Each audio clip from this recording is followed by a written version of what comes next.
Так, при больших пробегах, но бывают такие проблемы здесь.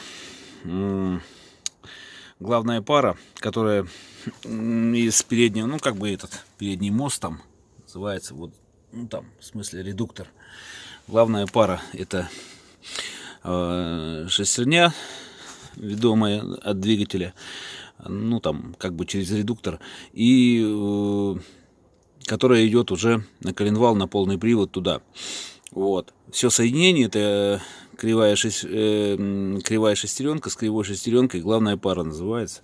Вот. Появляется такой стук при разгоне, при тормозах, когда вы едете в тихом месте, там начинаете ну, чуть-чуть подгазовывать и притормаживать. И такое так, тык-тык, такой, в общем, как бы железный такой стучок. Вот. В принципе, можно не пугаться. Это главная пара, это болезнь как бы передних приводов, полноприводов. Она, ну, изнашивается. Кто-то, может, прицеп таскает, кто-то еще что. Вот. Она изнашивается, но у нее есть нормы допуска там на этот самый, на зазоры. И, в принципе, можно там, если уж так, как бы пугаетесь, доехать до сервиса, сказать, вот, ну, у меня стучит, есть подозрение там на главную пару. Если с подвеской все нормально, все делали, подвеску проверили, да, там ничего не стучит, вот.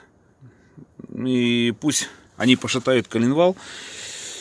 И, собственно, там вообще определяют они, что, возможно, главная пара. Это мне в киевском, в родном сервисе сказали.